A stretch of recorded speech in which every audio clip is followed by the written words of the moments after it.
Hi friends, ಎಲ್ಲರಿಗೂ ನಮಸ್ಕಾರ. ಎಲ್ಲರೂ ಹೇಗಿದ್ದೀರಾ? ನಾವು ಚೆನ್ನಾಗಿದ್ದೀವಿ, ನೀವು ಚೆನ್ನಾಗಿದ್ದೀರಾ ಎಂದು ಭಾವಿಸ್ತಾ ಇದ್ದೀನಿ. ಇವತ್ತು ನಾನು ಸಿಂಪಲ್ ಆಗಿರೋದು ಒಂದು ಸ್ನ್ಯಾಕ್ಸ್ ಯಾವ ರೀತಿ ಮಾಡೋದು ಅಂತ ತೋರಿಸ್ಕೊಡ್ತಾ ಇದ್ದೀನಿ. ನಾನು ಬ್ರೆಡ್ಡು ಮತ್ತು ಮ್ಯಾಗಿ ಪಾಕೆಟ್ ಯೂಸ್ ಮಾಡ್ಕೊಂಡು ಮಾಡ್ತಾ ಇರೋದು. ಬನ್ನಿ ನೋಡೋಣ ಯಾವ ರೀತಿ ಮಾಡೋದು ಅಂತೇಳಿ.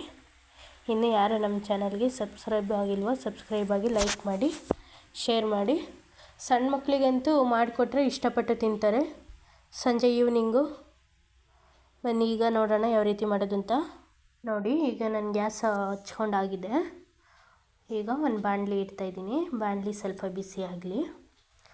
ಬಾಣಲಿ ಸ್ವಲ್ಪ ಬಿಸಿ ಆದ ನಂತರ ಅದಕ್ಕೆ ಒಂದು 5ರಿಂದ 6 ಸ್ಪೂನು ಎಣ್ಣೆ ಸೇರಿಸ್ಕೊತಾ ಇದ್ದೀನಿ. ಎಣ್ಣೆನೂ ಸ್ವಲ್ಪ ಬಿಸಿ ಆಗಲಿ. ಎಣ್ಣೆ ಸ್ವಲ್ಪ ಬಿಸಿ ಆದ ನಂತರ ಅದಕ್ಕೆ ಒಂದು ಮೀಡಿಯಮ್ ಸೈಜು ಒಂದು ಈರುಳ್ಳಿನ ಸಣ್ಣದಾಗಿ ಕಟ್ ಮಾಡಿ ಇಟ್ಕೊಂಡಿದ್ದೆ, ಅದನ್ನು ಸೇರಿಸ್ಕೊತಾ ಇದ್ದೀನಿ. ನೋಡಿ, ಈರುಳ್ಳಿ ಕಲರೆಲ್ಲ ಚೇಂಜ್ ಆಗಬೇಕು, ಸ್ವಲ್ಪ ಗೋಲ್ಡನ್ ಕಲರ್ ಬರೋ ತನಕ ಅದನ್ನು ಫ್ರೈ ಮಾಡಿಕೊಳ್ಬೇಕು. ಸಂಜೆ ಸಣ್ಣ ಮಕ್ಕಳಿಗೆ ಮಾಡಿಕೊಡ್ಬೇಕು. ಸ್ಕೂಲ್ಗಳಿಂದ ಬಂದಿದ ತಕ್ಷಣ ಸಣ್ಣ ಮಕ್ಕಳು ಅದು ಬೇಕು ಇದು ಬೇಕು ಅಂತ ಕೇಳ್ತಾ ಇರ್ತಾರೆ. ಆವಾಗ ಒಂದು 15 ಮಿನಿಟ್ಸ್ ಒಳಗಡೆ ಮಾಡಿಕೊಡ್ಬೋದು. ಸ್ನ್ಯಾಕ್ಸು ತುಂಬ ಈಸಿ. ಸಣ್ಣ ಮಕ್ಕಳಂತೇನಿಲ್ಲ, ದೊಡ್ಡವರು ಸಹ ತಿನ್ಬೋದು. ತುಂಬ ಟೇಸ್ಟ್ ಚೆನ್ನಾಗಿರುತ್ತೆ. ನೋಡಿ, ಈಗ ಈರುಳ್ಳಿ ಎಲ್ಲ ಸ್ವಲ್ಪ ಕಲರ್ ಚೇಂಜ್ ಆಗಿದೆ. ಅದಕ್ಕೊಂದು ಮೀಡಿಯಮ್ ಸೈಜ್ ಒಂದು ಟೊಮೊಟೊ ವಾಶ್ ಮಾಡಿಬಿಟ್ಟು ಹಚ್ಬಿಟ್ಟು ಸೇರಿಸ್ಕೊತಾ ಇದ್ದೀನಿ. ಇವೆರಡು ಸ್ವಲ್ಪ ಚೆನ್ನಾಗಿ ಫ್ರೈ ಮಾಡ್ಕೊಳ್ಳೋಣ. ಚೆನ್ನಾಗಿ ಮಿಕ್ಸ್ ಮಾಡ್ಕೊಳ್ಳಿ. ಮಿಕ್ಸ್ ಮಾಡಿಕೊಂಡು ಚೆನ್ನಾಗಿ ಫ್ರೈ ಮಾಡ್ಕೋಬೇಕು.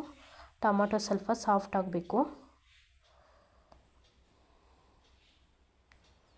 ನೋಡಿ, ತುಂಬ ಚೆನ್ನಾಗಿ ಸಾಫ್ಟ್ ಆಗಿದೆ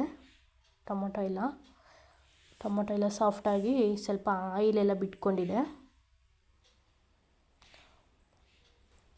ನಾನು ಅದಕ್ಕೆ ಮ್ಯಾಗಿ ಪ್ಯಾಕೆಟ್ ಒಳಗಡೆ ಒಂದು ಮಸಾಲ ಕೊಟ್ಟಿರ್ತಾರಲ್ಲ, ಅದನ್ನು ಸೇರಿಸ್ಕೊತಾ ಇದ್ದೀನಿ.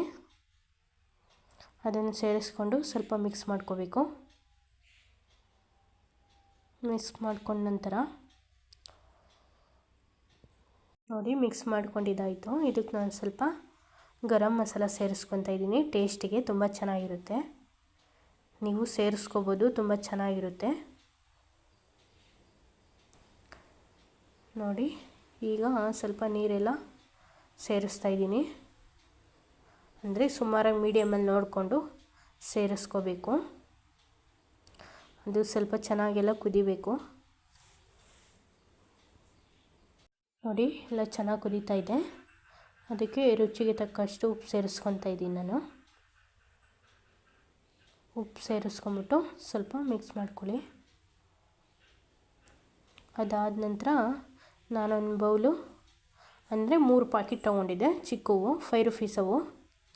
ನಾನು ಅದನ್ನು ಸಣ್ಣದಾಗೆಲ್ಲ ಪುಡಿ ಮಾಡಿಬಿಟ್ಟು ಒಂದು ಬೌಲಿಗೆ ಇಟ್ಕೊಂಡಿದ್ದೆ. ಅದನ್ನು ಈಗ ಸೇರಿಸ್ಕೊಂಡಿದ್ದೀನಿ. ಮ್ಯಾಗಿ ಅದೆಲ್ಲ ಸ್ವಲ್ಪ ಮಿಕ್ಸ್ ಮಾಡಬೇಕು ಚೆನ್ನಾಗಿ. ಮ್ಯಾಗಿ ಎಲ್ಲ ತುಂಬ ಚೆನ್ನಾಗಿ ಸಾಫ್ಟಾಗಿ ಆಗಬೇಕು. ಅಲ್ಲಿವರೆಗೂ ಚೆನ್ನಾಗಿ ಕೈ ಆಡ್ತಾ ಇರಬೇಕು. ನೋಡಿ, ಕಲರ್ ಎಲ್ಲ ಚೇಂಜ್ ಆಗಿದೆ. ಮ್ಯಾಗಿನೂ ತುಂಬ ಸಾಫ್ಟಾಗಿ ಆಗಿದೆ. ನೋಡಿ, ಮ್ಯಾಗಿ ರೆಡಿ ಆಗೈತಿ ಇವಾಗ. ಈಗ ಮುಂದೆ ಏನು ಮಾಡೋದು ಅಂತ ತೋರಿಸ್ತೀನಿ ಬನ್ನಿ. ನೋಡಿ, ಈಗ ನಾನು 4 ಪೀಸು ಬ್ರೆಡ್ ತೊಗೊಂಡಿದ್ದೀನಿ. ಈಗ ಇದನ್ನು ಒಂದೊಂದೇ ಸ್ವಲ್ಪ ಒಂದು ಚಾಕು ತಗೊಂಡು ಸೈಡೆಲ್ಲ ಕ್ಲೀನಾಗೆ ಕಟ್ ಮಾಡ್ಕೋಬೇಕು. ನೋಡಿ, ನಾನು ಕ್ಲೀನಾಗೆಲ್ಲ ಕಟ್ ಮಾಡ್ಕೊತಾ ಇದ್ದೀನಿ. ನೋಡಿ, ಎಲ್ಲವೂ ಕಟ್ ಮಾಡಾಗಿದೆ. ಇವಾಗ ನಾನು 4 ಪೀಸ್ ಮಾತ್ರ ಬ್ರೆಡ್ ಯೂಸ್ ಮಾಡಿರೋದು. ನೋಡಿ, ಎಲ್ಲ ಕ್ಲೀನಾಗಿ ಕಟ್ ಮಾಡ್ಕೊಂಡಿದ್ದೀನಿ. ನಾನಿವಾಗ ಗ್ಯಾಸ್ ಆನ್ ಮಾಡಿಕೊಂಡು ಒಂದು ತವ ಇಟ್ಬಿಟ್ಟು, ತವ ಸ್ವಲ್ಪ ಬಿಸಿ ಆಗಬೇಕು. ಬಿಸಿ ಆದ ನಂತರ 1 ಸ್ಪೂನ್ ಎಣ್ಣೆ ಸೇರಿಸ್ಬೇಕು. ಎಣ್ಣೆನೂ ಸ್ವಲ್ಪ ಬಿಸಿ ಆಗಲಿ. ಆನಂತರ ಒಂದು ಪ್ಲೇಟ್ ತೊಗೊಂಡು, ನಾನು ಆವಾಗಲೇ ಕಟ್ ಮಾಡಿ ಇಟ್ಕೊಂಡಿದ್ನಲ್ಲ ಬ್ರೆಡ್ಡು, ಆ ಬ್ರೆಡ್ನ ತೊಗೊಂಬಿಟ್ಟು ಅದರೊಳಗಡೆ ನಾನು ಮ್ಯಾಗಿ ಮಾಡಿ ಇಟ್ಕೊಂಡಿದ್ನಲ್ಲ ಆವಾಗಲೇ, ಅದನ್ನೆಲ್ಲ ಒಂದು ಬೌಲಿಗೆ ಹಾಕ್ಕೊಂಬಿಟ್ಟು ಈಗ ಬ್ರೆಡ್ಡಿಗೆಲ್ಲನ ಸರ್ವ್ ಮಾಡ್ತಾಯಿದ್ದೀನಿ ನಾನು. ನೋಡಿ, ಈ ಥರ ಕ್ಲೀನಾಗೆ ಮ್ಯಾಗಿ ಎಲ್ಲ ಹಾಕ್ಕೋಬೇಕು. ಆನಂತರ ಇನ್ನೊಂದು ಪೀಸ್ ಬ್ರೆಡ್ ತೊಗೊಂಡು ಅದನ್ನು ಕ್ಲೋಸ್ ಮಾಡಬೇಕು. ಕ್ಲೋಸ್ ಆದ ನಂತರ ಆವಾಗಲೇ ನಾವು ತವ ಕಾಯಕ್ಕೆ ಇಟ್ಕೊಂಡಿದ್ವಲ್ಲ, ಅದ್ರ ಮೇಲೆ ಇಡ್ತಾಯಿದ್ದೀನಿ. ಅದನ್ನು ಚೆನ್ನಾಗಿ ಸ್ವಲ್ಪ ಫ್ರೈ ಆಗಬೇಕು. ನೋಡಿ ಫ್ರೈ ಆಗ್ತಾಯಿದೆ ಚೆನ್ನಾಗೆ. ಅದೊಂದು ಕಡೆ ಫ್ರೈ ಆದಮೇಲೆ ಇನ್ನೊಂದು ಕಡೆ ತಿರುವಾಕೋಬೇಕು ಅದನ್ನು. ನೋಡಿ ಈಗ ಆಗಿದೆ. ಇವಾಗ ಇನ್ನೊಂದು ಕಡೆ ತಿರುವಾಕೊತಾ ಇದ್ದೀನಿ ನಾನು.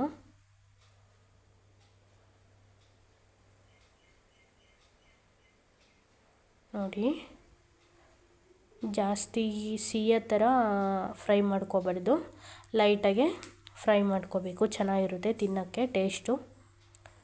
ನೋಡಿ ಇಷ್ಟೇ ಸಿಂಪಲ್ಲು. ಬ್ರೆಡ್ ಮತ್ತು ಮ್ಯಾಗಿ ಯೂಸ್ ಮಾಡಿಬಿಟ್ಟು ಮಾಡಿರೋದು ನಾನು. ನೋಡಿ ಒಂದು ಪ್ಲೇಟಿಗೆ ಸರ್ವ್ ಮಾಡಿದ್ದೀನಿ. ನೀವು ನಿಮ್ಮ ಮನೇಲಿ ಮಕ್ಳುಗಳಿಗೆ ಎಲ್ಲ ಮಾಡಿಕೊಡಿ, ತುಂಬ ಇಷ್ಟಪಟ್ಟು ತಿಂತಾರೆ. Thank you friends. ಇನ್ನೂ ಯಾರು ನಮ್ಮ ಚಾನಲ್ಗೆ ಸಬ್ಸ್ಕ್ರೈಬ್ ಆಗಿಲ್ವೋ ಬೇಗ ಸಬ್ಸ್ಕ್ರೈಬ್ ಆಗಿ.